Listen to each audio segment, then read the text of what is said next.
सत श्री अकाल जी। The खालस TV देख रहे सारे दर्शकों का बहुत बहुत स्वागत है। पंजाब भारत ते दुनिया भर के प्राइम टाइम दे विच मैं हरशरण कौर।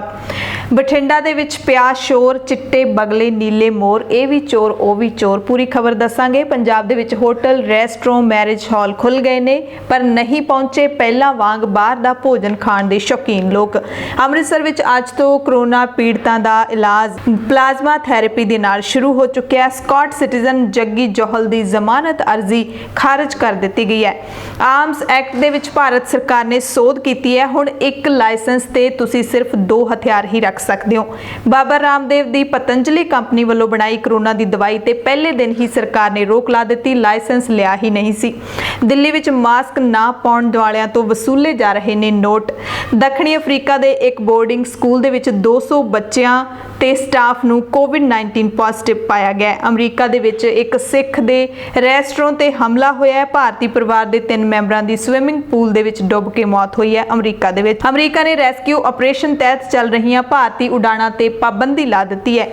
चीन ने अमरीका नूं बदले दी धमकी दी है। पंजाब भारत ते दुनिया भर की कोरोना वायरस अपडेट दे विच सब तो पहलां दस दईए कि पंजाब दे विच 24 जून नूं 8 मौतां होण दे नाल सूबे दे विच हुण कोविड-19 दे नाल होईयां मौतां दी गिणती 113 हो गई है। 18 जिलिਆਂ ਦੇ ਵਿੱਚ 24 जून ਨੂੰ 230 नवे केस दर्ज किए गए ने। 52 लोग पूरे सूबे ਦੇ ਵਿੱਚ 24 जून ਨੂੰ ठीक हो चुके ने।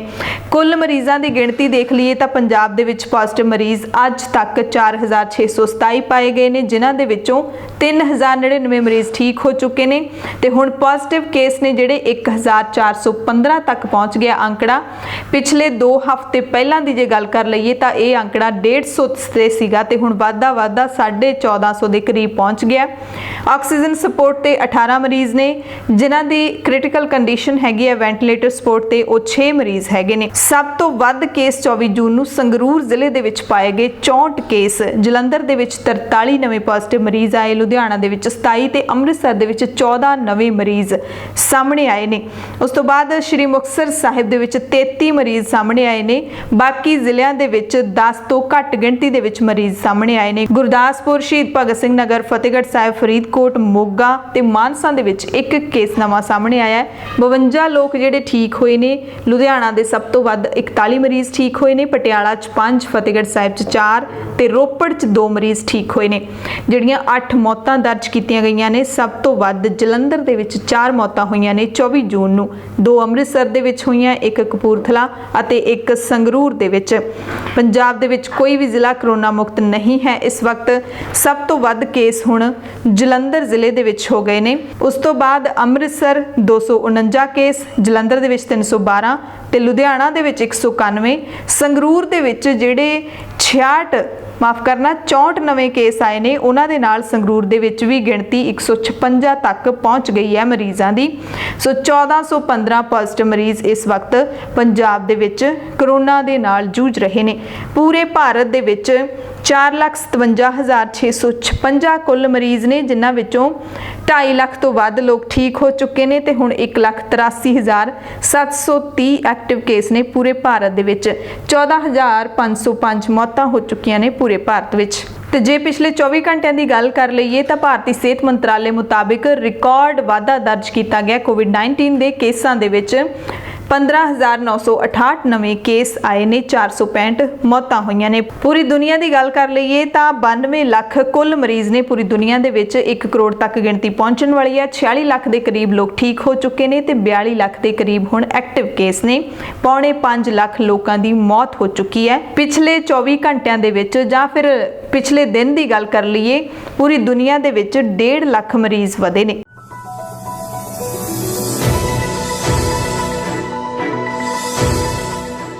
पंजाब दीयां खबरां दे विस्तार दे विच सब तो पहले सिख राज दे बादशाह बाबा बंदा सिंह बहादुर, उन्हां दे पुत्तर अजय सिंह अते होर सिंघां दी शहादत नूं दा खालस टीवी वालों प्रणाम करदिआं अज उन्हां दा 304वां शहीद दिहाड़ा 304वां शहीदी दिहाड़ा जिहड़ा मनाया गया है। श्री अमृतसर विखे गुरुद्वारा मंजी साहिब दीवान हाल विखे अखंड पाठ साहिब दे भोग पाए गए अते हजूरी रागी जथियां ने कीर्तन गायन कीता अते श्रद्धांजलि अर्पित कीती। शहीदां नूं मुख मंत्री कैप्टन अमरिंदर सिंह ने भी बाबा ਬਾਬਾ ਬੰਦਾ ਸਿੰਘ ਬਹਾਦਰ ਜੀ ਦੇ ਸ਼ਹੀਦੀ ਦਿਹਾੜੇ ਮੌਕੇ ਉਹਨਾਂ ਨੂੰ ਸ਼ਰਧਾਂਜਲੀ ਭੇਂਟ ਕੀਤੀ। ਪੰਜਾਬ ਦੇ ਕਈ ਵੱਡੇ ਲੀਡਰਾਂ ਨੇ ਸ਼ਰਧਾਂਜਲੀ ਅਰਪਿਤ ਕੀਤੀ। ਸ਼ਹੀਦ ਭਾਈ ਮਨੀ ਸਿੰਘ ਦਾ ਵੀ ਅੱਜ ਸ਼ਹੀਦੀ ਦਿਹਾੜਾ ਮਨਾਇਆ ਗਿਆ। ਸਿੱਖ ਕੌਮ ਦੇ ਵੱਲੋਂ ਪੰਥ ਰਤਨ ਮਾਸਟਰ ਤਾਰਾ ਸਿੰਘ ਜੀ ਦਾ ਵੀ 136ਵਾਂ ਜਨਮ ਦਿਵਸ ਅੱਜ ਸੀ ਤੇ ਮੁੱਖ ਮੰਤਰੀ ਕੈਪਟਨ ਅਮਰਿੰਦਰ ਸਿੰਘ ਨੇ ਉਹਨਾਂ ਨੂੰ ਯਾਦ ਕੀਤਾ। ਪੰਜਾਬ ਦੇ ਵਿੱਚ ਪੰਜਾਬ ਸਰਕਾਰ ਦੇ ਹੁਕਮਾਂ ਦੇ ਮੁਤਾਬਿਕ ਅੱਜ ਤੋਂ ਮੁੜ ਹੋਟਲ, ਰੈਸਟੋਰੈਂਟ ਤੇ ਮੈਰਿਜ ਪੈਲੇਸ ਖੁੱਲ ਗਏ ਤੇ ਰੈਸਟੋਰੈਂਟ ਦੇ ਅੰਦਰ ਦਾਖਲ ਹੋਣ ਤੋਂ ਪਹਿਲਾਂ ਸਾਰਿਆਂ ਦਾ ਤਾਪਮਾਨ ਚੈੱਕ ਕੀਤਾ ਗਿਆ। ਪੰਜਾਬ ਸਰਕਾਰ ਜਾਂ ਕਹਿ ਲਈਏ ਕਿ ਭਾਰਤ ਸਰਕਾਰ ਦੀਆਂ ਹਦਾਇਤਾਂ ਦੇ ਮੁਤਾਬਿਕ ਇਹ ਜ਼ਰੂਰੀ ਵੀ ਹੈ ਕਿ ਕੋਈ ਵੀ ਹੋਟਲ, ਰੈਸਟੋਰੈਂਟ ਜਾਂ ਫਿਰ ਮੈਰਿਜ ਪੈਲੇਸ ਦੇ ਵਿੱਚ ਜਾਏਗਾ ਤਾਂ ਉਸ ਦਾ ਤਾਪਮਾਨ ਜ਼ਰੂਰ ਚੈੱਕ ਕੀਤਾ ਜਾਵੇ। ਪੂਰੇ ਪੰਜਾਬ ਦਾ ਜੇ ਦੇਖ ਲਈਏ ਤਾਂ ਹੋਟਲ, ਰੈਸਟੋਰੈਂਟ ਭਾਵੇਂ ਅੱਜ ਖੁੱਲੇ ਨੇ, ਪੂਰੇ ਨਿਯਮਾਂ ਦੇ ਹਦਾਇਤਾਂ ਮੁਤਾਬਿਕ ਖੁੱਲੇ ਨੇ, ਪਰ ਹੋਟਲ ਮਾਲਕਾਂ ਦੇ ਮੁਤਾਬਿਕ ਜ਼ਿਆਦਾਤਰ ਲੋਕ ਨੇ ਜਿਹੜੇ ਉਹ ਪਹਿਲੇ ਦਿਨ ਨਹੀਂ ਪਹੁੰਚੇ ਕਿਉਂਕਿ ਕੋਵਿਡ-19 ਦਾ ਡਰ ਹੀ ਇੰਨਾ ਹੈ ਲੋਕਾਂ ਦੇ ਵਿੱਚ, ਜਾਂ ਕਹਿ ਲਈਏ ਕਿ ਸਾਵਧਾਨੀਆਂ ਦੇ ਪੱਖੋਂ ਲੋਕ ਹਾਲੇ ਬਾਹਰੋਂ ਖਾਣਾ ਪਸੰਦ ਨਹੀਂ ਕਰ ਰਹੇ। ਇਸ ਕਰਕੇ ਹੋਟਲ ਜਿਹੜੇ ਇੰਡਸਟਰੀ ਹੈ ਉਸ ਨੂੰ ਲਾਸ ਜਿਹੜਾ ਹੋਇਆ ਉਹ ਹਾਲੇ ਤੱਕ ਇੰਨੀ ਛੇਤੀ ਨਹੀਂ ਉਹਦੀ ਭਰਪਾਈ ਹੋ ਸਕੇਗੀ। ਜਿਹੜੇ ਹੋਟਲਾਂ ਦੇ ਮਾਲਕ ਨੇ ਉਹਨਾਂ ਦੇ ਕਹਿਣ ਦੇ ਮੁਤਾਬਿਕ ਪੂਰੇ ਭਾਰਤ ਦੇ ਵਿੱਚ ਹੋਟਲ ਇੰਡਸਟਰੀ ਨੂੰ 70,000 ਕਰੋੜ ਦਾ ਘਾਟਾ ਪਿਆ ਹੈ। ਪੂਰੀ ਤਰ੍ਹਾਂ ਦੇ ਨਾਲ ਹੋਟਲ ਇੰਡਸਟਰੀ ਹੈ ਜਿਹੜੀ ਇਸ ਵਕਤ ਬਰਬਾਦੀ ਦੇ ਕੰਢੇ ਤੇ ਹੈ ਤੇ ਹੋਟਲ ਮਾਲਕਾਂ ਦੇ ਵੱਲੋਂ ਇਹ ਅਪੀਲ ਵੀ ਕੀਤੀ ਜਾ ਰਹੀ ਹੈ ਸਰਕਾਰਾਂ ਨੂੰ ਕਿ ਕਮ ਸੇ ਕਮ ਉਹਨਾਂ ਦੇ ਬਿਜਲੀ ਦੇ ਬਿੱਲ ਨੇ ਜਿਹੜੇ ਉਹੀ ਮਾਫ ਕਰ ਦਿੱਤੇ ਜਾਣ, ਕੋਈ ਨਾ ਕੋਈ ਰਾਹਤ ਜ਼ਰੂਰ ਦਿੱਤੀ ਜਾਵੇ ਤਾਂ ਕਿ ਉਹਨਾਂ ਦੀ ਇੰਡਸਟਰੀ ਮੁੜ ਤੋਂ ਖੜੀ ਹੋ ਸਕੇ। ਅੰਮ੍ਰਿਤਸਰ ਦੇ ਸਰਕਾਰੀ ਮੈਡੀਕਲ ਕਾਲਜ ਵਿੱਚ ਅੱਜ ਤੋਂ ਪਲਾਜ਼ਮਾ ਥੈਰੇਪੀ ਨਾਲ ਕਰੋਨਾ ਪੀੜਤ ਮਰੀਜ਼ਾਂ ਦਾ ਇਲਾਜ ਸ਼ੁਰੂ ਕਰ ਦਿੱਤਾ ਗਿਆ। ਕਰੋਨਾ ਤੋਂ ਠੀਕ ਹੋਏ ਇੱਕ ਬੱਚੇ ਦਾ ਪਲਾਜ਼ਮਾ ਜ਼ੇਰੇ ਇਲਾਜ 2 ਮਰੀਜ਼ਾਂ ਨੂੰ ਦਿੱਤਾ ਗਿਆ ਅੰਮ੍ਰਿਤਸਰ ਦੇ ਵਿੱਚ। ਇਸ ਦਾ ਨਤੀਜਾ ਆਉਣ ਵਾਲੇ ਦਿਨਾਂ ਦੇ ਵਿੱਚ ਦਿਖੇਗਾ ਕਿ ਪਲਾਜ਼ਮਾ ਥੈਰੇਪੀ ਦੇ ਨਾਲ ਕਿੰਨਾ ਕੁ ਜਿਹੜਾ ਫਾਇਦਾ ਹੁੰਦਾ ਹੈ ਕੋਵਿਡ-19 ਦੇ ਮਰੀਜ਼ਾਂ ਨੂੰ। ਮੁੱਖ ਮੰਤਰੀ ਕੈਪਟਨ ਅਮਰਿੰਦਰ ਸਿੰਘ ਨੇ ਕੋਵਿਡ-19 ਤੇ ਇੱਕ ਜਾਣਕਾਰੀ ਦਿੱਤੀ ਹੈ ਕਿ ਅਸੀਂ ਕਰੋਨਾ ਖਿਲਾਫ ਲੜਨ ਲਈ ਕਿਸੇ ਵੀ ਘਟਨਾ ਨਾਲ ਨਜਿੱਠਣ ਦੇ ਲਈ ਪੂਰੀ ਤਰ੍ਹਾਂ ਤਿਆਰ ਹਾਂ। ਲਗਾਤਾਰ ਅਸੀਂ ਆਪਣੀ ਤਿਆਰੀ ਨੂੰ ਵਧਾ ਰਹੇ ਹਾਂ। ਸਾਡੀ ਸਮਰੱਥਾ ਨਾਲੋਂ 5% ਤੋਂ ਘੱਟ ਵਰਤੋਂ ਹੋ ਰਹੀ ਹੈ ਬੈੱਡਾਂ ਦੀ। ਕਹਿਣ ਦਾ ਮਤਲਬ ਹੈ ਕਿ ਪੰਜਾਬ ਦੇ ਵਿੱਚ ਜਿੰਨੀ ਪੰਜਾਬ ਸਰਕਾਰ ਦੇ ਕੋਲ ਸਮਰੱਥਾ ਹੈਗੀ ਹੈ ਉਸ ਤੋਂ 5% ਘੱਟ ਬੈੱਡਾਂ ਦੀ ਵਰਤੋਂ ਹੋ ਰਹੀ ਹੈ। ਯਾਨੀ ਕਿ 5% ਜੇ ਹੋਰ ਮਰੀਜ਼ ਆਉਂਦੇ ਨੇ ਪੰਜਾਬ ਦੇ ਵਿੱਚ ਤਾਂ ਬੈੱਡ ਨੇ ਜਿਹੜੇ ਉਹਨਾਂ ਦੇ ਲਈ ਵਾਧੂ ਪਏ ਨੇ। ਹਲੇ ਦਾਅਵਾ ਕੀਤਾ ਜਾ ਰਿਹਾ ਪੰਜਾਬ ਸਰਕਾਰ ਦੇ ਵੱਲੋਂ ਕਿ ਕੁੱਲ ਪੰਜਾਬ ਦੇ ਵਿੱਚ 28,167 ਬੈੱਡ ਨੇ, ਜਦੋਂ ਕਿ ਵਰਤੋਂ ਹੈ ਜਿਹੜੀ ਸਿਰਫ 1,309 ਬੈੱਡਾਂ ਦੀ ਹੋ ਰਹੀ ਹੈ। MP ਪ੍ਰਨੀਤ ਕੌਰ ਦੀ ਗੱਲ ਕਰ ਲਈਏ ਤਾਂ ਉਹਨਾਂ ਨੇ ਵੀ ਦਾਅਵਾ ਕੀਤਾ ਹੈ ਕਿ ਪਟਿਆਲਾ ਹਰ ਹਾਲਾਤ ਦੇ ਨਾਲ ਨਜਿੱਠਣ ਦੇ ਲਈ ਤਿਆਰ ਹੈ। ਪਟਿਆਲੇ ਦੇ ਵਿੱਚ 1120 ਬੈੱਡ ਨੇ ਤੇ ਜਿਨ੍ਹਾਂ ਦੇ ਵਿੱਚੋਂ 80 ਤੋਂ ਵੱਧ ਬੈੱਡ ਨੇ ਜਿਹੜੇ ਉਹਨਾਂ ਦੀ ਹੀ ਵਰਤੋਂ ਹੋ ਰਹੀ ਹੈ। ਵਾਧੂ ਬੈੱਡ ਉਹਨਾਂ ਕੋਲ ਪਏ ਨੇ ਤੇ MP ਪ੍ਰਨੀਤ ਕੌਰ ਨੇ ਰਜਿੰਦਰਾ ਹਸਪਤਾਲ ਪਟਿਆਲਾ ਦੇ ਵਿੱਚ 100 ਨਵੇਂ ਸੀਨੀਅਰ ਸਟਾਫ ਮੈਂਬਰਾਂ ਦੀ ਭਰਤੀ ਬਾਰੇ ਵੀ ਜਾਣਕਾਰੀ ਦਿੱਤੀ ਹੈ। ਮੁੱਖ ਮੰਤਰੀ ਕੈਪਟਨ ਅਮਰਿੰਦਰ ਸਿੰਘ ਨੇ ਇੱਕ ਹੋਰ ਤੁਹਾਡੇ ਲਈ ਜਾਣਕਾਰੀ ਦਿੱਤੀ ਹੈ ਕਿ 8ਵੀਂ ਐਡੀਸ਼ਨ ਲਈ ਮੈਂ ਸ਼ਨੀਵਾਰ ਨੂੰ ਤੁਹਾਡੇ ਸਭ ਨਾਲ ਲਾਈਵ ਹੋਵਾਂਗਾ। ਤੁਸੀਂ ਆਪਣੇ ਸਵਾਲ ਮੁੱਖ ਮੰਤਰੀ ਨੂੰ ਭੇਜ ਸਕਦੇ ਹੋ। ਪੰਜਾਬ ਦੇ ਕੈਬਨਿਟ ਮੰਤਰੀ ਤ੍ਰਿਪਤ ਰਜਿੰਦਰ ਸਿੰਘ ਬਾਜਵਾ ਨੇ ਭਾਰਤ ਚੀਨ ਤਣਾਅ ਤੇ ਇੱਕ ਬਿਆਨ ਦਿੱਤਾ ਹੈ। ਤ੍ਰਿਪਤ ਰਜਿੰਦਰ ਸਿੰਘ ਬਾਜਵਾ ਨੇ ਕਿਹਾ ਕਿ BJP ਕੋਈ ਵੀ ਚੋਣਾਂ ਤੋਂ ਪਹਿਲਾਂ ਸਰਹੱਦ ਉੱਤੇ ਅਜਿਹਾ ਮਾਹੌਲ ਪੈਦਾ ਕਰਦੀ ਹੈ। ਪਹਿਲਾਂ ਲੋਕ ਸਭਾ ਚੋਣਾਂ ਜਦੋਂ ਹੋਈਆਂ ਸੀ ਉਸ ਤੋਂ ਪਹਿਲਾਂ ਪੁਲਵਾਮਾ ਅਟੈਕ ਹੈ ਜਿਹੜਾ ਉਹ ਵੀ BJP ਨੇ ਕਰਵਾਇਆ ਤੇ ਬਿਹਾਰ ਦੀਆਂ ਚੋਣਾਂ ਦੇ ਪਹਿਲਾਂ ਹੁਣ ਗਲਵਾਨ ਵੈਲੀ ਦੇ ਵਿੱਚ ਜਿਹੜੀ ਇਹ ਝੜਪ ਹੋਈ ਹੈ ਇਸ ਦੇ ਲਈ ਭਾਰਤ ਸਰਕਾਰ ਹੈ ਜਿਹੜੀ ਜ਼ਿੰਮੇਵਾਰ ਹੈ। ਕਹਿ ਸਕਦੇ ਹਾਂ ਕਿ ਤ੍ਰਿਪਤ ਰਜਿੰਦਰ ਸਿੰਘ ਬਾਜਵਾ ਨੇ ਅਜਿਹੀਆਂ ਘਟਨਾਵਾਂ ਦੀ ਟਾਈਮਿੰਗ ਦੇ ਉੱਤੇ ਸਵਾਲ ਚੁੱਕੇ ਨੇ ਕਿ ਚੋਣਾਂ ਤੋਂ ਪਹਿਲਾਂ ਹੀ ਇਹੋ ਜਿਹੀਆਂ ਘਟਨਾਵਾਂ ਕਿਉਂ ਵਾਪਰਦੀਆਂ ਨੇ। ਪੰਜਾਬ ਕੈਬਨਿਟ ਨੇ ਜਿਹੜਾ ਐਲਾਨ ਕੀਤਾ ਹੈ ਬਠਿੰਡਾ ਦੇ ਗੁਰੂ ਨਾਨਕ ਦੇਵ ਥਰਮਲ ਪਲਾਂਟ ਨੂੰ ਬੰਦ ਕਰਨ ਦਾ ਤੇ ਹੁਣ ਉਸ ਤੇ ਮੋਹਰ ਹੀ ਲਾ ਦਿੱਤੀ ਹੈ ਕਿ ਜ਼ਮੀਨ ਹੈ ਜਿਹੜੀ ਉਹ ਪੁੱਡਾ ਨੂੰ ਦਿੱਤੀ ਜਾਵੇ ਤੇ ਪੁੱਡਾ ਵੱਲੋਂ ਉਸ ਤੇ ਕਲੋਨੀ ਦਾ ਵਿਕਾਸ ਹੈ ਜਿਹੜਾ ਕੀਤਾ ਜਾਵੇ। ਯਾਨੀ ਕਿ ਹੁਣ ਥਰਮਲ ਦੀ ਜਿਹੜੀ ਇਮਾਰਤ ਹੈ ਉਸ ਨੂੰ ਢਾਹ ਦਿੱਤਾ ਜਾਵੇਗਾ। ਇਸ ਤੇ ਪੂਰੀ ਸਿਆਸਤ ਚੱਲ ਰਹੀ ਹੈ। ਸੂਬੇ ਦੇ ਵਿੱਚ ਆਮ ਆਦਮੀ ਪਾਰਟੀ ਲਗਾਤਾਰ ਵਿਰੋਧ ਕਰ ਰਹੀ ਹੈ ਸਰਕਾਰ ਦੇ ਇਸ ਫੈਸਲੇ ਦਾ। ਬਠਿੰਡਾ ਦੇ ਵਿੱਚ ਆਮ ਆਦਮੀ ਪਾਰਟੀ ਦੇ ਲੀਡਰ ਵਿਧਾਇਕ ਇਕੱਠੇ ਹੋਏ। ਵਿੱਤ ਮੰਤਰੀ ਮਨਪ੍ਰੀਤ ਬਾਦਲ ਦੀ ਕੋਠੀ ਘੇਰਨ ਦੀ ਯੋਜਨਾ ਸੀਗੀ, ਨਾਅਰੇਬਾਜ਼ੀ ਕੀਤੀ, ਤਕਰੀਰਾਂ ਵੀ ਕੀਤੀਆਂ ਸਾਰੇ ਲੀਡਰਾਂ ਨੇ ਇਕੱਠੇ ਹੋ ਕੇ, ਪਰ ਜਦੋਂ ਕੋਠੀ ਵੱਲ ਵਧਣ ਲੱਗੇ ਤਾਂ ਪੁਲਿਸ ਨੇ ਉਹਨਾਂ ਨੂੰ ਰੋਕ ਲਿਆ, ਹਲਕਾ ਲਾਠੀ ਚਾਰਜ ਵੀ ਕੀਤਾ। ਨਾਅਰੇਬਾਜ਼ੀ ਹੋ ਰਹੀ ਸੀ ਚਿੱਟੇ ਬਗਲੇ ਨੀਲੇ ਮੋਰ, ਇਹ ਵੀ ਚੋਰ ਉਹ ਵੀ ਚੋਰ। ਆਮ ਤੌਰ ਤੇ ਪੰਜਾਬ ਦੇ ਵਿੱਚ ਹਰ ਪੰਜਾਬੀ ਨੂੰ ਇਸ ਨਾਅਰੇ ਦਾ ਮਤਲਬ ਪਤਾ ਹੈ। ਚਿੱਟੇ ਬਗਲੇ ਕਾਂਗਰਸੀਆਂ ਨੂੰ ਕਿਹਾ ਜਾਂਦਾ ਹੈ ਤੇ ਨੀਲੇ ਮੋਰ ਅਕਾਲੀਆਂ ਨੂੰ, ਕਿਉਂਕਿ ਉਹ ਚਿੱਟੀਆਂ ਪੱਗਾਂ ਬੰਨ੍ਹਦੇ ਨੇ ਤੇ ਨੀਲੀਆਂ ਪੱਗਾਂ ਅਕਾਲੀ ਬੰਨ੍ਹਦੇ ਨੇ ਤੇ ਇਹ ਨਾਅਰਾ ਕਾਫੀ ਮਸ਼ਹੂਰ ਹੈ। ਉਸ ਤੋਂ ਬਾਅਦ ਪੰਜਾਬ ਦੇ ਜਿਹੜੇ ਅੱਧੀ ਦਰਜਨ ਆਮ ਆਦਮੀ ਪਾਰਟੀ ਦੇ ਵਿਧਾਇਕ ਹੈਗੇ ਨੇ ਉਹਨਾਂ ਨੇ ਐਸਡੀਐਮ ਬਠਿੰਡਾ ਨੂੰ ਮੰਗ ਪੱਤਰ ਦਿੱਤਾ ਕਿ ਬਠਿੰਡਾ ਥਰਮਲ ਨੂੰ ਬੰਦ ਨਾ ਕੀਤਾ ਜਾਵੇ। ਬਰਤਾਨੀਆ ਦੇ ਸਿਟੀਜ਼ਨ ਜੱਗੀ ਜੌਲ ਨੇ 5 ਜੂਨ ਨੂੰ ਜ਼ਮਾਨਤ ਅਰਜ਼ੀ ਪਾਈ ਸੀ ਇੱਕ ਕੇਸ ਦੇ ਵਿੱਚ, ਉਸ ਨੂੰ ਮੋਹਾਲੀ ਅਦਾਲਤ ਨੇ ਖਾਰਜ ਕਰ ਦਿੱਤਾ ਹੈ। ਪਹਿਲਾਂ ਸੁਣਵਾਈ 18 ਨੂੰ ਹੋਣੀ ਸੀ, ਫਿਰ 22 ਨੂੰ, 23 ਨੂੰ ਮੁਲਤਵੀ ਕੀਤੀ ਗਈ ਤਿੰਨੇ ਤਰੀਕਾਂ ਤੇ। 24 ਤਰੀਕ ਨੂੰ ਅੱਜ ਸੁਣਵਾਈ ਹੋਈ ਤਾਂ ਆਉਂਦਿਆਂ ਹੀ ਜੱਜ ਨੇ ਜ਼ਮਾਨਤ ਅਰਜ਼ੀ ਨੂੰ ਖਾਰਜ ਕਰਨ ਦਾ ਹੁਕਮ ਸੁਣਾ ਦਿੱਤਾ। ਦਰਅਸਲ ਇਹ ਜ਼ਮਾਨਤ ਅਰਜ਼ੀ ਸਾਲ 2006 ਦੇ ਵਿੱਚ ਅਮਿਤ ਅਰੋੜਾ ਖਿਲਾਫ ਕਥਿਤ ਤੌਰ ਤੇ ਜੱਗੀ ਜੌਲ ਵੱਲੋਂ ਹਮਲਾ ਕੀਤੇ ਜਾਣ ਦੇ ਕੇਸ ਦੇ ਵਿੱਚ ਦਿੱਤੀ ਗਈ ਸੀ, ਪਰ ਅਦਾਲਤ ਨੇ ਇਸ ਨੂੰ ਨਾਮਨਜ਼ੂਰ ਕਰ ਦਿੱਤਾ ਹੈ। ਵਕੀਲ ਜਸਪਾਲ ਸਿੰਘ ਮੰਚਪੁਰ ਜੱਗੀ ਜੌਲ ਦੇ ਵਕੀਲ ਨੇ, ਉਹਨਾਂ ਨੇ ਅਦਾਲਤ ਦੀ ਇਸ ਕਾਰਵਾਈ ਨੂੰ ਕਾਰਜਕਾਰੀ ਅਤੇ ਨਿਆਂਪਾਲਿਕਾ ਵਿਚਕਾਰ ਨਾਪਾਕ ਗੱਠਜੋੜ ਕਰਾਰ ਦਿੱਤਾ ਹੈ। ਜੱਗੀ ਜੌਲ ਨੂੰ ਪੰਜਾਬ ਪੁਲਿਸ ਨੇ 2017 ਦੇ ਵਿੱਚ ਅਗਵਾ ਕਰਨ ਤੋਂ ਬਾਅਦ ਗ੍ਰਿਫਤਾਰ ਕੀਤਾ ਸੀ। ਉਦੋਂ ਤੋਂ ਲੈ ਕੇ ਹੁਣ ਤੱਕ ਜੱਗੀ ਜੌਲ ਪੰਜਾਬ ਦੀਆਂ ਵੱਖ-ਵੱਖ ਜੇਲ੍ਹਾਂ ਦੇ ਵਿੱਚ ਬੰਦ ਹੈ, ਪਰ ਜਗਤਾਰ ਸਿੰਘ ਜੌਲ ਦੇ ਖਿਲਾਫ ਹਾਲੇ ਤੱਕ ਕਿਸੇ ਵੀ ਕੇਸ ਦੇ ਵਿੱਚ ਦੋਸ਼ ਆਇਦ ਨਹੀਂ ਹੋਏ ਨੇ। ਖਬਰ ਅਦਾਰੇ ਸਿੱਖ ਸਿਆਸਤ ਦੀ ਅੰਗਰੇਜ਼ੀ ਵਿੱਚ ਖਬਰਾਂ ਦੀ ਵੈਬਸਾਈਟ sikhsiasat.net ਲੰਘੀ 6 ਜੂਨ ਤੋਂ ਪੰਜਾਬ ਤੇ ਭਾਰਤ ਦੇ ਵਿੱਚ ਵੱਖ-ਵੱਖ ਇੰਟਰਨੈਟ ਕੰਪਨੀਆਂ ਦੇ ਵੱਲੋਂ ਰੋਕੀ ਜਾ ਰਹੀ ਹੈ ਤੇ ਇਸ ਦੇ ਖਿਲਾਫ ਹੁਣ ਸਿੱਖ ਸਿਆਸਤ ਅਦਾਰੇ ਨੇ ਇੰਟਰਨੈਟ ਕੰਪਨੀਆਂ ਨੂੰ ਚਿੱਠੀਆਂ ਲਿਖੀਆਂ ਨੇ। ਸਿੱਖ ਸਿਆਸਤ ਦੇ ਸੰਪਾਦਕ ਪਰਮਜੀਤ ਸਿੰਘ ਨੇ ਦੱਸਿਆ ਕਿ ਉਹਨਾਂ ਨੂੰ ਕਿਸੇ ਵੀ ਸਰਕਾਰੀ ਅਦਾਰੇ ਜਾਂ ਕਮੇਟੀ ਜਾਂ ਕਿਸੇ ਵੀ ਇੰਟਰਨੈਟ ਕੰਪਨੀ ਦੇ ਵੱਲੋਂ ਇਸ ਰੋਕ ਦੇ ਬਾਰੇ ਕਿਸੇ ਵੀ ਤਰ੍ਹਾਂ ਦਾ ਨੋਟਿਸ ਨਹੀਂ ਮਿਲਿਆ। ਇਸ ਕਰਕੇ ਉਹ ਮੰਨਦੇ ਨੇ ਕਿ ਵੈਬਸਾਈਟ ਉਹਨਾਂ ਦੀ ਗੈਰ ਕਾਨੂੰਨੀ ਤਰੀਕੇ ਦੇ ਨਾਲ ਰੋਕੀ ਜਾ ਰਹੀ ਹੈ। ਉਹਨਾਂ ਕਿਹਾ ਕਿ ਅਸੀਂ BSNL, Jio, ਕਨੈਕਟ ਅਤੇ Airtel ਸਮੇਤ ਵੱਡੀਆਂ ਕੰਪਨੀਆਂ ਨੂੰ ਚਿੱਠੀਆਂ ਲਿਖੀਆਂ ਨੇ ਜਿਹੜੀਆਂ ਸਾਡੀ ਵੈਬਸਾਈਟ ਨੂੰ ਰੋਕ ਰਹੀਆਂ ਨੇ। ਚਿੱਠੀ ਲਿਖ ਕੇ ਉਹਨਾਂ ਨੇ ਕਿਹਾ ਕਿ ਰੋਕ ਕਾਨੂੰਨੀ ਤੌਰ ਤੇ ਲਾਈ ਜਾ ਰਹੀ ਹੈ ਤਾਂ ਸਾਨੂੰ ਕਾਨੂੰਨੀ ਆਧਾਰ ਦੱਸਣ ਤੇ ਦਸਤਾਵੇਜ਼ ਮੁਹੱਈਆ ਕਰਵਾਉਣ, ਨਹੀਂ ਤਾਂ ਅਸੀਂ ਕਾਨੂੰਨੀ ਕਾਰਵਾਈ ਕਰਾਂਗੇ ਇਹਨਾਂ ਇੰਟਰਨੈਟ ਕੰਪਨੀਆਂ ਦੇ ਖਿਲਾਫ। ਕਾਂਗਰਸ MP ਰਵਨੀਤ ਬਿੱਟੂ ਵੱਲੋਂ ਪੰਜਾਬੀ ਗਾਇਕਾਂ ਦਿਲਜੀਤ ਦੋਸਾਂਝ ਅਤੇ ਜੈਜ਼ੀ ਬੀ ਦੇ ਗੀਤਾਂ ਤੇ ਸਵਾਲ ਚੁੱਕੇ ਜਾਣ ਤੋਂ ਬਾਅਦ ਹੁਣ ਅਦਾਕਾਰ ਦੀਪ ਸਿੱਧੂ ਨੇ ਕਾਂਗਰਸੀ ਲੀਡਰ ਨੂੰ ਜਵਾਬ ਦਿੱਤਾ ਹੈ। ਦੋਵਾਂ ਗਾਇਕਾਂ ਦੇ ਹੱਕ ਵਿੱਚ ਦੀਪ ਸਿੱਧੂ ਨੇ ਕਿਹਾ ਕਿ ਇਹਨਾਂ ਗੱਲਾਂ ਨੂੰ ਮੁੱਦਾ ਨਾ ਬਣਾਇਆ ਜਾਵੇ, ਮੁੱਦਿਆਂ ਲਈ ਸਮਾਜ ਦੇ ਵਿੱਚ ਹੋਰ ਬਹੁਤ ਕੁਝ ਪਿਆ ਹੈ। ਅਦਾਕਾਰ ਮੁਤਾਬਿਕ ਇਹ ਲੜਾਈ ਘੱਟ ਗਿਣਤੀਆਂ ਅਤੇ ਪੂੰਜੀਵਾਦੀ ਸਿਸਟਮ ਦੀ ਲੜਾਈ ਹੈ, ਸੀ ਤੇ ਹਮੇਸ਼ਾ ਚੱਲਦੀ ਰਹੇਗੀ। ਹਰ ਕਿਸੇ ਨੂੰ ਆਪਣੇ ਵਿਚਾਰ ਖੁੱਲ੍ਹ ਕੇ ਪ੍ਰਗਟ ਕਰਨ ਦਾ ਹੱਕ ਹੈ। ਤੇ ਖਾਲਿਸਤਾਨ ਦੇ ਮੁੱਦੇ ਤੇ ਲੋਕ ਸਭਾ ਮੈਂਬਰ ਰਵਨੀਤ ਬਿੱਟੂ ਨੇ ਜਿਹੜੀ ਅਪੀਲ ਕੀਤੀ ਸੀ, ਉਸ ਤੋਂ ਬਾਅਦ ਲੁਧਿਆਣਾ ਦੇ ਕਾਂਗਰਸੀ ਲੀਡਰ ਵਾਰੋ-ਵਾਰੀ ਦਿਲਜੀਤ ਦੋਸਾਂਝ ਅਤੇ ਜੈਜ਼ੀ ਬੀ ਖਿਲਾਫ ਹੁਣ ਪੁਲਿਸ ਦੇ ਕੋਲ ਸ਼ਿਕਾਇਤਾਂ ਲੈ ਕੇ ਵੀ ਪਹੁੰਚ ਰਹੇ ਨੇ। ਰਵਨੀਤ ਬਿੱਟੂ ਨੇ ਦਿਲਜੀਤ ਦੋਸਾਂਝ ਦੇ ਗਾਏ ਗੀਤ ਰੰਗਰੂਟ ਨੂੰ ਲੈ ਕੇ ਸਵਾਲ ਚੁੱਕੇ ਸੀ, ਜਿਹੜਾ ਕਿ 6 ਸਾਲ ਪਹਿਲਾਂ ਗਾਇਆ ਗਿਆ ਸੀਗਾ। ਪੰਜਾਬ 1984 ਫਿਲਮ ਦਾ ਇਹ ਗਾਣਾ ਹੈਗਾ।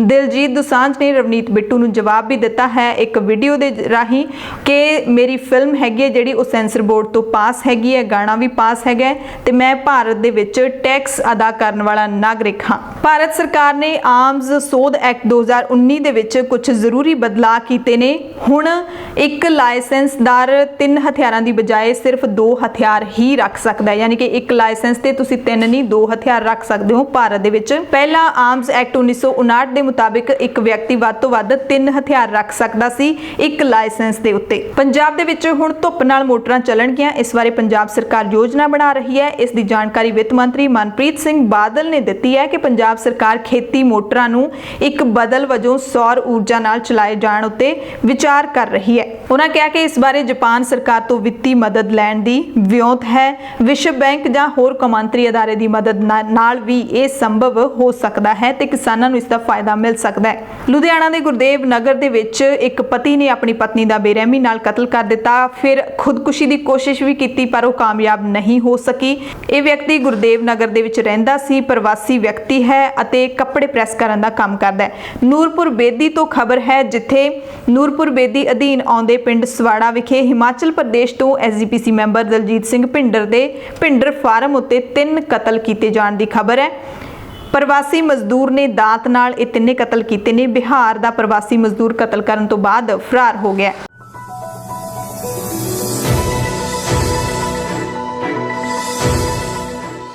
ਵਿਸਥਾਰ ਵਿੱਚ ਪੂਰੇ ਭਾਰਤ ਦੀਆਂ ਖਬਰਾਂ। ਰਾਜਧਾਨੀ ਦਿੱਲੀ ਵਿੱਚ ਮਾਸਕ ਨਾ ਪਾਉਣ ਵਾਲਿਆਂ ਨੂੰ ਪੁਲਿਸ ਨੇ ਹੁਣ ਜੁਰਮਾਨਾ ਲਾਉਣਾ ਸ਼ੁਰੂ ਕਰ ਦਿੱਤਾ ਹੈ। ਦਿੱਲੀ ਪੁਲਿਸ ਵੱਲੋਂ ਬਿਨਾਂ ਮਾਸਕ ਦੇ ਘੁੰਮਣ ਵਾਲੇ ਲੋਕਾਂ ਨੂੰ ਧਾਰਾ 188 ਦੇ ਤਹਿਤ ਪਹਿਲੀ ਵਾਰੀ ਗਲਤੀ ਕਰਨ ਤੇ 500 ਰੁਪਏ ਤੇ ਜੇ ਉਹੀ ਇਨਸਾਨ ਦੂਸਰੀ ਵਾਰੀ ਗਲਤੀ ਕਰਦਾ ਹੈ, ਦੂਸਰੀ ਵਾਰੀ ਮਾਸਕ ਨਾ ਪਾਏ ਤੋਂ ਬਿਨਾਂ ਫੜਿਆ ਜਾਂਦਾ ਤਾਂ 1000 ਰੁਪਏ ਦਾ ਜੁਰਮਾਨਾ ਲਾਇਆ ਜਾ ਰਿਹਾ ਹੈ। ਕੇਂਦਰੀ ਸਿਹਤ ਮੰਤਰਾਲੇ ਨੇ ਵੀ ਟਵੀਟ ਕੀਤਾ ਹੈ ਕਿ ਮਾਸਕ ਨੂੰ ਧੋ ਕੇ ਹੀ ਦੁਬਾਰਾ ਵਰਤੋ, ਯਾਨੀ ਕਿ ਜਿਹੜੇ ਘਰਾਂ ਦੇ ਵਿੱਚ ਬਣੇ ਹੋਏ ਮਾਸਕ ਤੁਸੀਂ ਪਹਿਨਦੇ ਹੋ, ਦੂਸਰੀ ਵਾਰੀ ਜਦੋਂ ਵੀ ਤੁਸੀਂ ਉਹਨੂੰ ਵਰਤਣਾ ਹੈ ਤਾਂ ਉਹਨੂੰ ਧੋ ਕੇ ਹੀ ਵਰਤਣਾ ਹੈਗਾ। ਇਹ ਤੁਹਾਡੀ ਸੁਰੱਖਿਆ ਦੇ ਲਈ ਲਾਜ਼ਮੀ ਹੈ। ਹੁਣ ਗੱਲ ਕਰ ਲੈਂਦੇ ਹਾਂ ਪਤੰਜਲੀ ਨੇ ਜਿਹੜੀ ਕਰੋਨਾ ਵਾਇਰਸ ਦੀ 100% ਇਲਾਜ ਕਰਨ ਵਾਲੀ ਦਵਾਈ ਬਣਾਉਣ ਦਾ ਦਾਅਵਾ ਕੀਤਾ ਸੀ, ਉਸ ਤੇ ਸਰਕਾਰ ਨੇ ਰੋਕ ਲਾ ਦਿੱਤੀ ਹੈ। ਇਹ ਰੋਕ 23 ਜੂਨ ਦੀ ਰਾਤ ਨੂੰ ਹੀ ਲਾ ਦਿੱਤੀ ਸੀ, ਕਿਉਂਕਿ 23 ਜੂਨ ਨੂੰ ਯੋਗ ਗੁਰੂ ਬਾਬਾ ਰਾਮਦੇਵ ਨੇ ਕਰੋਨਾ ਵਾਇਰਸ ਦੀ ਆਯੁਰਵੈਦਿਕ ਦਵਾਈ ਲਾਂਚ ਕੀਤੀ ਸੀ। ਹਰਿਦੁਆਰ ਦੇ ਵਿੱਚ ਦਾਅਵਾ ਕੀਤਾ ਸੀ ਰਾਮਦੇਵ ਨੇ ਕਿ ਕੋਰੋਨਲ ਗੋਲੀਆਂ ਅਤੇ ਸ਼ਵਾਸਰੀ ਵਟੀ ਨਾਮ ਦੀਆਂ 2 ਦਵਾਈਆਂ ਜਿਹੜੀਆਂ ਅਸੀਂ ਲਾਂਚ ਕੀਤੀਆਂ ਨੇ, ਇਹ ਕੋਵਿਡ-19 ਦੀ ਬਿਮਾਰੀ ਦਾ 100% ਇਲਾਜ ਕਰਦੀਆਂ ਨੇ। ਅਸੀਂ ਕੋਵਿਡ-19 ਦੀ ਮਹਾਮਾਰੀ ਦੇ ਇਲਾਜ ਲਈ ਸਬੂਤਾਂ ਦੇ ਆਧਾਰ ਉੱਤੇ ਪਹਿਲੀ ਆਯੁਰਵੈਦਿਕ ਦਵਾਈ ਸ਼ਵਾਸਰੀ ਵਟੀ ਤੇ ਕੋਰੋਨਲ ਗੋਲੀਆਂ ਤਿਆਰ ਕੀਤੀਆਂ ਨੇ। ਇਹ ਕਹਿਣਾ ਸੀ ਬਾਬਾ ਰਾਮਦੇਵ ਦਾ। ਉਹਨਾਂ ਨੇ ਇਹ ਵੀ ਦਾਅਵਾ ਕੀਤਾ ਕਿ ਅਸੀਂ ਇਸ ਦਵਾਈ ਨੂੰ ਪ੍ਰਯੋਗਸ਼ਾਲਾ ਦੇ ਵਿੱਚ ਟੈਸਟ ਕੀਤਾ ਹੈ, ਖੋਜ ਹੋਈ ਹੈ ਤੇ ਕਲੀਨਿਕਲ ਟ੍ਰਾਇਲ ਤੋਂ ਬਾਅਦ ਹੀ ਇਸ ਨੂੰ ਲਾਂਚ ਕੀਤਾ ਹੈ। ਦਾਅਵਾ ਕੀਤਾ ਕਿ 69% ਮਰੀਜ਼ 3 ਦਿਨਾਂ ਵਿੱਚ ਤੇ 100% ਮਰੀਜ਼ 7 ਦਿਨਾਂ ਦੇ ਵਿੱਚ ਠੀਕ ਹੋ ਗਏ ਇਸ ਦੇ ਨਾਲ। ਤੇ ਜਦੋਂ ਹੀ ਇਹ ਖਬਰਾਂ ਮੀਡੀਆ ਦੇ ਵਿੱਚ ਆਈਆਂ, ਉਸ ਤੋਂ ਬਾਅਦ ਸਰਕਾਰ ਨੇ ਤੁਰੰਤ ਐਕਸ਼ਨ ਲੈਂਦਿਆਂ ਹੋਇਆਂ ਕੇਂਦਰੀ ਆਯੁਸ਼ ਮੰਤਰਾਲੇ ਨੇ ਇਸ ਦਵਾਈ ਦੇ ਪ੍ਰਚਾਰ ਅਤੇ ਪ੍ਰਸਾਰ ਦੇ ਉੱਤੇ ਹਾਲ ਦੀ ਘੜੀ ਰੋਕ ਲਾ ਦਿੱਤੀ। ਉਹਨਾਂ ਕਿਹਾ ਕਿ ਇਸ ਦਵਾਈ ਦੇ ਬਾਰੇ ਕਿਸੇ ਵੀ ਪ੍ਰਕਾਰ ਦੀ ਇਸ਼ਤਿਹਾਰਬਾਜ਼ੀ ਨੂੰ ਤੁਰੰਤ ਬੰਦ ਕੀਤਾ ਜਾਵੇ।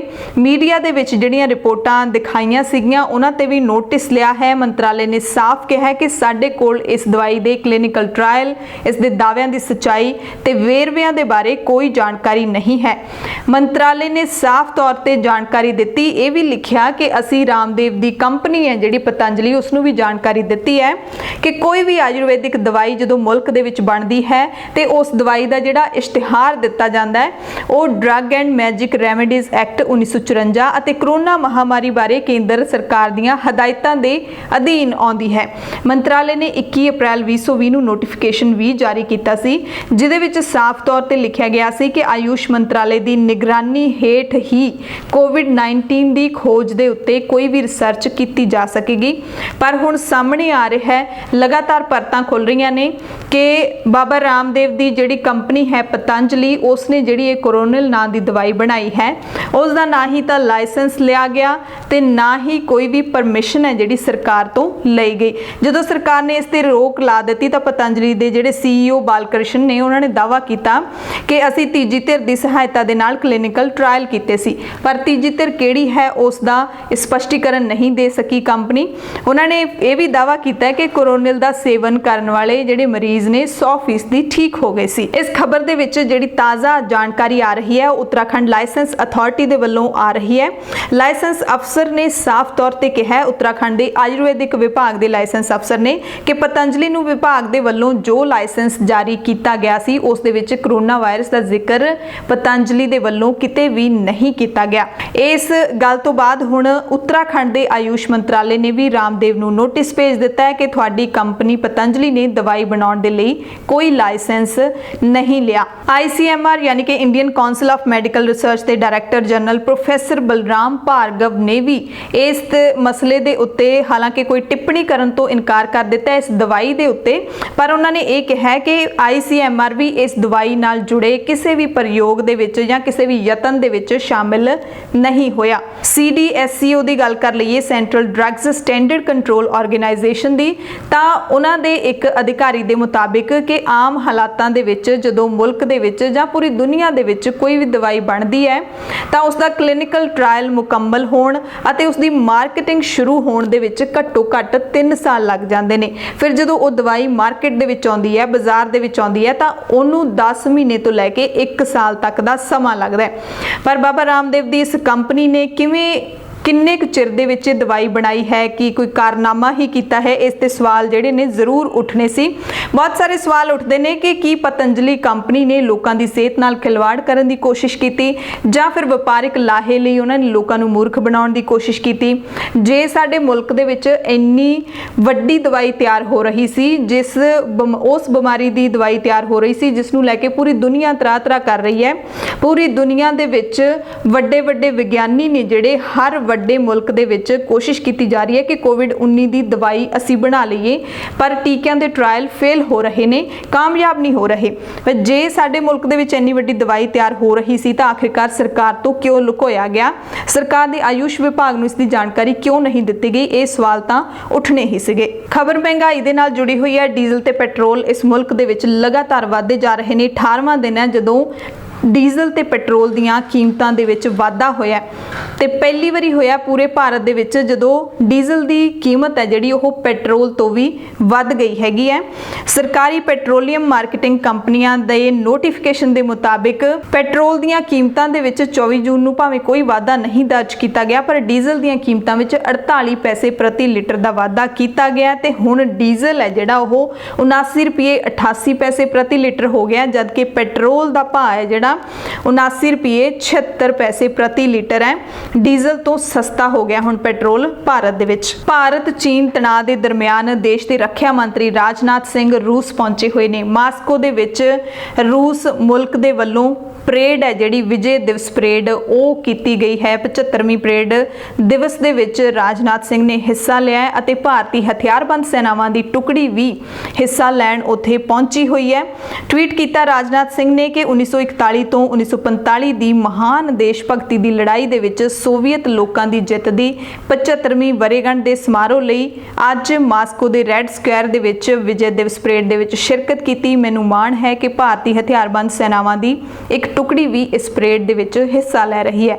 75 ਮੈਂਬਰੀ ਭਾਰਤੀ ਸੈਨਿਕ ਟੁਕੜੀ ਤੋਂ ਇਲਾਵਾ ਚੀਨ ਸਮੇਤ ਅਤੇ 11 ਦੇਸ਼ਾਂ ਦੇ ਹਥਿਆਰਬੰਦ ਸੈਨਾ ਦੇ ਜਵਾਨਾਂ ਨੇ ਹਿੱਸਾ ਲਿਆ। ਰਾਜਨਾਥ ਸਿੰਘ ਦੀ ਰੂਸ ਫੇਰੀ ਦੀ ਬੜੀ ਚਰਚਾ ਹੋ ਰਹੀ ਹੈ। ਟਵਿੱਟਰ ਦੇ ਉੱਤੇ ਵੀ ਕਈ ਪੱਤਰਕਾਰ ਨੇ ਜਾਂ ਫਿਰ ਕਈ ਸਿਆਸਤਦਾਨ ਨੇ ਇਸ ਦੌਰੇ ਦੀ ਚਰਚਾ ਕਰ ਰਹੇ ਨੇ, ਕਿਉਂਕਿ ਭਾਰਤ ਚੀਨ ਤਣਾਅ ਦੇ ਦਰਮਿਆਨ ਭਾਰਤ ਦੇ ਰੱਖਿਆ ਮੰਤਰੀ ਦਾ ਰੂਸ ਪਹੁੰਚਣਾ ਬੜੇ ਮਾਇਨੇ ਰੱਖਦਾ ਹੈ। ਉਧਰ ਭਾਰਤ ਦੇ ਸੈਨਾ ਮੁਖੀ ਜਨਰਲ ਮਨੋਜ ਮੁਕੁੰਦ ਨਰਵਣੇ ਵੀ ਲਦਾਖ ਦੌਰੇ ਦੇ ਦੂਸਰੇ ਦਿਨ LAC ਦਾ ਦੌਰਾ ਕਰਨ ਦੇ ਲਈ ਪਹੁੰਚੇ। ਫਾਰਵਰਡ ਏਰੀਆ ਜਾ ਕੇ ਉਹਨਾਂ ਨੇ ਜ਼ਮੀਨੀ ਹਾਲਾਤ ਤੇ ਤਿਆਰੀਆਂ ਦਾ ਜਾਇਜ਼ਾ ਲਿਆ।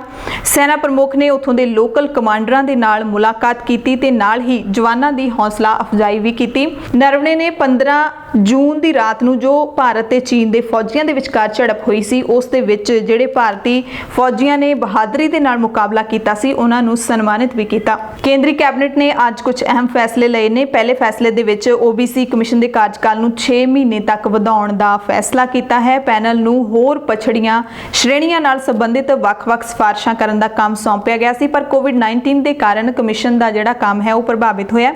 ਇਸ ਕਰਕੇ ਕਾਰਜਕਾਲ 31 ਜਨਵਰੀ 2021 ਤੱਕ ਵਧਾ ਦਿੱਤਾ ਗਿਆ। ਦੂਸਰਾ ਫੈਸਲਾ ਜਿਹੜਾ ਕੀਤਾ ਹੈ, ਕੇਂਦਰੀ ਮੰਤਰੀ ਪ੍ਰਕਾਸ਼ ਜਾਵੜੇਕਰ ਨੇ ਇਸ ਦੀ ਜਾਣਕਾਰੀ ਦਿੱਤੀ ਹੈ ਕਿ ਸ਼ਹਿਰੀ ਸਹਿਕਾਰੀ ਅਤੇ ਬਹੁਰਾਜੀ ਸਹਿਕਾਰੀ ਬੈਂਕਾਂ ਨੂੰ RBI ਦੀ ਨਿਗਰਾਨੀ ਦੇ ਹੇਠ ਲਿਆ ਜਾਏਗਾ। यानी कि हुण इन्हां बैंकां दी सहकारी बैंकां दी निगरानी RBI करेगा। इस बारे आर्डीनेंस जिहड़ा सरकार दे वल्लों जारी किया जाएगा। कैबिनेट ने डेयरी पोल्ट्री ते मीट प्रोसैसिंग नूं उत्साहित करन दे लई 15,000 करोड़ रुपए दे बुनियादी ढांचे दे फंड नूं प्रवानगी भी दित्ती है। भारत दीयां खबरां दे विच जांदे जांदे तुहानूं दस दईए एक चंगी खबर है। महाराष्ट्र दे विच एक जोड़े ने अपना विआह कराया। विआह दे उत्ते फालतू खर्चा करन दी बजाए उन्हां ने कोविड-19 नूं लैके जिहड़े क्वारंटीन सेंटर बने हुए ने उन्हां नूं 50 बैड दान कीते ने।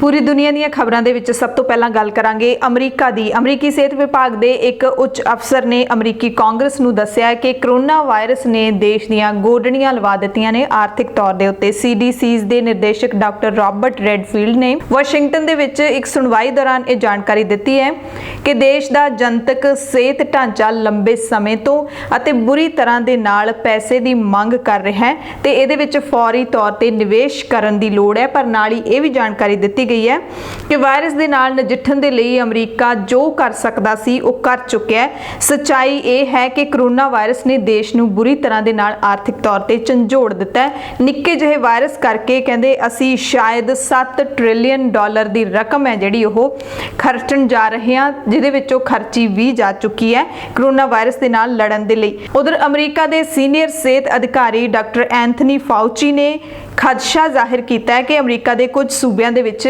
ਕੋਵਿਡ-19 ਦਾ ਫੈਲਾਅ ਬਹੁਤ ਤੇਜ਼ੀ ਦੇ ਨਾਲ ਹੋਣ ਵਾਲਾ ਹੈ। ਫਾਊਚੀ ਦੀ ਅਗਵਾਈ ਵਾਲੇ ਸਿਹਤ ਮਾਹਿਰਾਂ ਦੇ ਪੈਨਲ ਨੇ ਸਰਕਾਰ ਨੂੰ ਸੁਚੇਤ ਵੀ ਕਰ ਦਿੱਤਾ ਹੈ। ਡਾਕਟਰ ਫਾਊਚੀ ਨੇ ਇਹ ਵੀ ਸਾਫ਼ ਕਰ ਦਿੱਤਾ ਹੈ ਕਿ ਉਹਨਾਂ ਨੇ ਕਦੇ ਵੀ ਅਮਰੀਕੀ ਰਾਸ਼ਟਰਪਤੀ ਡੋਨਾਲਡ ਟਰੰਪ ਨੂੰ ਕੋਵਿਡ-19 ਦੇ ਘੱਟ ਟੈਸਟ ਕਰਨ ਦੀ ਸਲਾਹ ਨਹੀਂ ਦਿੱਤੀ ਹੈ। ਦਰਅਸਲ ਟਰੰਪ ਨੇ ਜਿਹੜੀ ਰੈਲੀ ਹੋਈ ਸੀ, ਚੋਣ ਰੈਲੀ ਅਮਰੀਕੀ ਰਾਸ਼ਟਰਪਤੀ ਚੋਣਾਂ ਨੂੰ ਲੈ ਕੇ ਓਕਲਾਹਾਮਾ ਸੂਬੇ ਦੇ ਵਿੱਚ, ਉਹਦੇ ਵਿੱਚ ਉਹਨਾਂ ਨੇ ਕਿਹਾ ਸੀ ਕਿ ਮੈਂ ਚਾਹੁੰਦਾ ਹਾਂ ਕਿ ਅਮਰੀਕਾ ਦੇ ਵਿੱਚ ਟੈਸਟਾਂ ਦੀ ਗਿਣਤੀ ਘੱਟ ਕੀਤੀ ਜਾਵੇ, ਕੋਵਿਡ-19 ਦੇ ਟੈਸਟ ਦੀ। ਉਸ ਤੋਂ ਬਾਅਦ ਹਾਲਾਂਕਿ ਵਾਈਟ ਹਾਊਸ ਨੇ ਸਪਸ਼ਟੀਕਰਨ ਦਿੱਤਾ ਸੀ ਕਿ ਟਰੰਪ ਨੇ ਮਜ਼ਾਕ ਦੇ ਵਿੱਚ ਇਹ ਬਿਆਨ ਦਿੱਤਾ ਸੀਗਾ। ਦੱਖਣੀ ਅਫਰੀਕਾ ਤੋਂ ਅਗਲੀ ਖਬਰ ਹੈ, ਜਿੱਥੇ ਇੱਕ ਬੋਰਡਿੰਗ ਸਕੂਲ ਦੇ ਵਿੱਚ 200 ਤੋਂ ਵੱਧ ਬੱਚਿਆਂ ਅਤੇ ਸਟਾਫ ਨੂੰ ਕੋਵਿਡ-19 ਪੋਜ਼ਿਟਿਵ ਪਾਇਆ ਗਿਆ।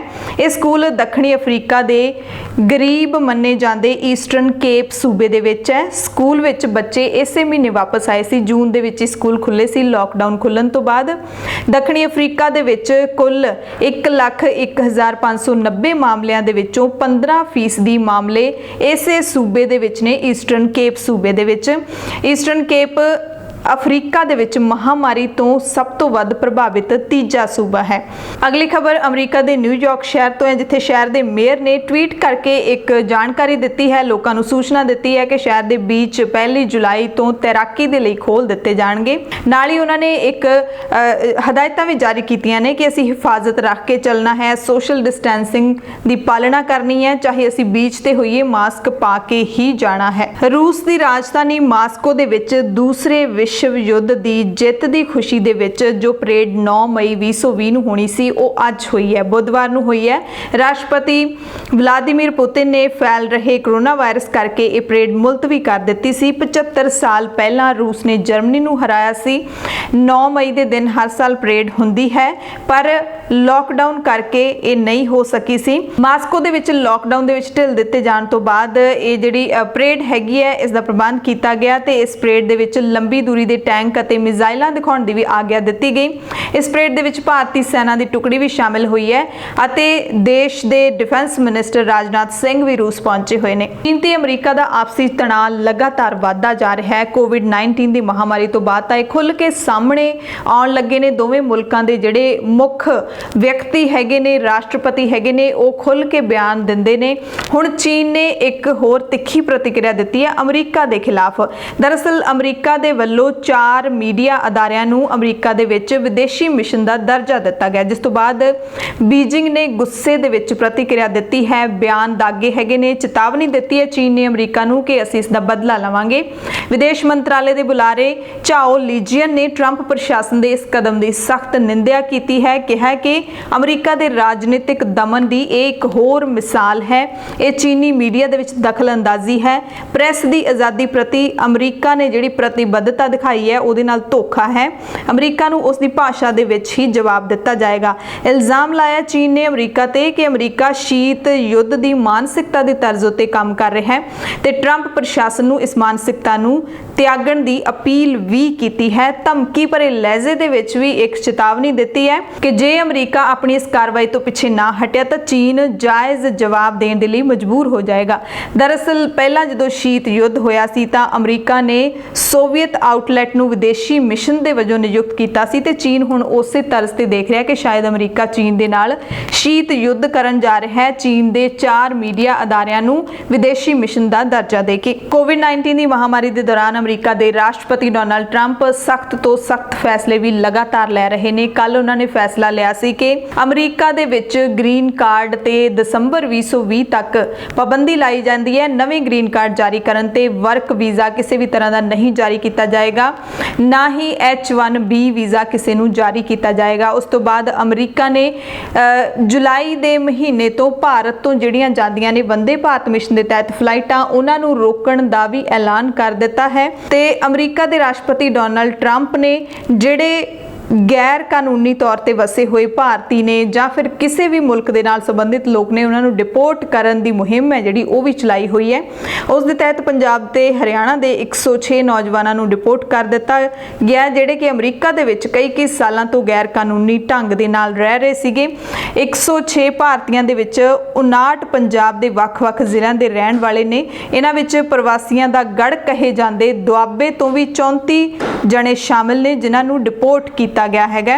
ਇਹਨਾਂ ਦਾ ਜਹਾਜ਼ ਹੈ ਜਿਹੜਾ ਉਹ 23 ਜੂਨ ਦੀ ਰਾਤ ਨੂੰ ਅੰਮ੍ਰਿਤਸਰ ਦੇ ਕੌਮਾਂਤਰੀ ਗੁਰੂ ਰਾਮਦਾਸ ਇੰਟਰਨੈਸ਼ਨਲ 에ਅਰਪੋਰਟ ਦੇ ਉੱਤੇ ਉਤਰਿਆ ਸੀ। ਡਿਪੋਰਟ ਹੋ ਕੇ ਆਉਣ ਵਾਲਿਆਂ ਵਿੱਚ 8 ਜਲੰਧਰ ਦੇ, 15 ਹੁਸ਼ਿਆਰਪੁਰ ਦੇ ਅਤੇ 11 ਜਣੇ ਨੇ ਜਿਹੜੇ ਕਪੂਰਥਲਾ ਦੇ ਨਾਲ ਸੰਬੰਧਿਤ ਨੇ। ਕਈ ਸਾਲਾਂ ਤੋਂ ਇਹ ਅਮਰੀਕਾ ਦੇ ਵਿੱਚ ਰਹਿ ਰਹੇ ਸੀ ਪਰ ਗਲਤੀ ਸੀ ਕਿ ਗੈਰ ਕਾਨੂੰਨੀ ਤੌਰ ਤੇ ਰਹਿ ਰਹੇ ਸੀ। ਜਿਹੜੇ ਧੋਖੇਬਾਜ਼ ਏਜੰਟ ਨੇ ਉਹਨਾਂ ਦੇ ਹੱਥੇ ਚੜ ਕੇ ਜਦੋਂ ਵਿਦੇਸ਼ਾਂ ਦੇ ਵਿੱਚ ਜਾਂਦੇ ਨੇ, ਚਾਹੇ ਪੰਜਾਬੀ ਹੋਣ ਜਾਂ ਫਿਰ ਹਰਿਆਣੇ ਦੇ ਹੋਣ, ਤੇ ਉਹਨਾਂ ਨੂੰ ਕਦੇ ਨਾ ਕਦੇ ਇਹ ਦਿਨ ਜਿਹੜਾ ਦੇਖਣਾ ਹੀ ਪੈਂਦਾ ਹੈ। ਅਗਲੀ ਖਬਰ ਨਿਊਯਾਰਕ ਤੋਂ ਹੈ ਪਰ ਭਾਰਤ ਦੇ ਨਾਲ ਜੁੜੀ ਹੋਈ ਹੈ। ਭਾਰਤੀ ਮੂਲ ਦੇ ਪਰਿਵਾਰ ਦੇ 3 ਮੈਂਬਰਾਂ ਦੀ ਮੌਤ ਨਿਊ ਜਰਸੀ ਦੇ ਵਿੱਚ ਉਹਨਾਂ ਦੇ ਘਰ ਦੇ ਵਿੱਚ ਹੀ ਜਿਹੜਾ ਸਵਿਮਿੰਗ ਪੂਲ ਬਣਿਆ ਹੋਇਆ ਸੀ ਉਹਦੇ ਵਿੱਚ ਡੁੱਬ ਕੇ ਹੋ ਗਈ ਹੈ। ਮੀਡੀਆ ਦੇ ਮੁਤਾਬਿਕ ਮੰਗਲਵਾਰ ਨੂੰ ਪੀੜਤਾਂ ਦੀ ਪਛਾਣ ਭਾਰਤ ਪਟੇਲ, ਉਹਨਾਂ ਦੀ ਨੂੰਹ ਨਿਸ਼ਾ ਪਟੇਲ ਤੇ 8 ਸਾਲ ਦੀ ਪੋਤਰੀ ਹੈ ਜਿਹੜੀ, ਇਹਨਾਂ ਤਿੰਨਾਂ ਦੀ ਮੌਤ ਹੋਈ ਹੈ ਸਵਿਮਿੰਗ ਪੂਲ ਦੇ ਵਿੱਚ ਡੁੱਬ ਕੇ। ਅਗਲੀ ਖਬਰ ਵੀ ਅਮਰੀਕਾ ਤੋਂ ਹੈ। ਭਾਰਤੀਆਂ ਦੇ ਨਾਲ ਹੀ ਜੁੜੀ ਹੋਈ ਖਬਰ ਹੈ। ਨਿਊ ਮੈਕਸੀਕੋ ਦੇ ਸੈਂਟਾ ਫੇ ਸਿਟੀ ਦੇ ਵਿੱਚ ਇੱਕ ਸਿੱਖ ਦੇ ਰੈਸਟੋਰੈਂਟ ਦੇ ਵਿੱਚ ਭੰਨ ਤੋੜ ਕੀਤੀ ਗਈ ਹੈ। ਕੰਧਾਂ ਤੇ ਨਫ਼ਰਤ ਭਰੇ ਸੰਦੇਸ਼ ਨੇ ਜਿਹੜੇ ਉਹ ਵੀ ਲਿਖੇ ਗਏ, ਪੋਸਟਰ ਲਾਏ ਗਏ। ਮੰਗਲਵਾਰ ਨੂੰ ਅਮਰੀਕਾ ਦੇ ਮੀਡੀਆ ਦੇ ਵਿੱਚ ਛਪੀਆਂ ਰਿਪੋਰਟਾਂ ਦੇ ਮੁਤਾਬਿਕ ਇੰਡੀਅਨ ਪੈਲੇਸ ਨਾਮ ਦੇ ਰੈਸਟੋਰੈਂਟ ਨੂੰ ਤਕਰੀਬਨ $1 ਲੱਖ ਦਾ ਨੁਕਸਾਨ ਹੋਇਆ ਹੈ। ਰੈਸਟੋਰੈਂਟ ਦੇ ਮੇਜ਼ ਉਲਟਾ ਦਿੱਤੇ ਗਏ, ਭਾਂਡੇ ਫਰਸ਼ ਤੇ ਸੁੱਟ ਦਿੱਤੇ ਗਏ, ਸ਼ਰਾਬ ਦੇ ਰੈਕ ਖਾਲੀ ਕਰ ਦਿੱਤੇ ਗਏ, ਕੰਪਿਊਟਰ ਵੀ ਚੋਰੀ ਕਰ ਲਏ ਗਏ। ਰੈਸਟੋਰੈਂਟ ਦੇ ਮਾਲਕ ਬਲਜੀਤ ਸਿੰਘ ਦੇ ਮੁਤਾਬਿਕ ਉਸ ਨੂੰ ਆਰਥਿਕ ਨੁਕਸਾਨ ਦੇ ਨਾਲ-ਨਾਲ ਮਾਨਸਿਕ ਸੱਟ ਵੀ ਵੱਜੀ ਹੈ। ਸਥਾਨਕ ਪੁਲਿਸ ਤੇ FBI ਇਸ ਘਟਨਾ ਦੀ ਜਾਂਚ ਕਰ ਰਹੇ ਨੇ। Sikh American legal defense and education fund SALDEF ਨੇ ਇਸ ਘਟਨਾ ਦੀ ਨਿਖੇਧੀ ਕੀਤੀ ਹੈ। ਪੰਜਾਬ, ਭਾਰਤ ਤੇ ਦੁਨੀਆ ਭਰ ਦੇ ਪ੍ਰਾਈਮ ਟਾਈਮ ਦੇ ਵਿੱਚ ਤੁਹਾਡੇ ਸਭ ਤੋਂ ਇਜਾਜ਼ਤ ਚਾਹੁੰਦੇ ਹਾਂ। ਤੁਸੀਂ ਸਾਰੇ ਆਪਣਾ ਧਿਆਨ ਰੱਖਿਓ, ਲੋੜਵੰਦਾਂ ਦੀ ਮਦਦ ਜ਼ਰੂਰ ਕਰਦੇ ਰਹੋ। ਧੰਨਵਾਦ।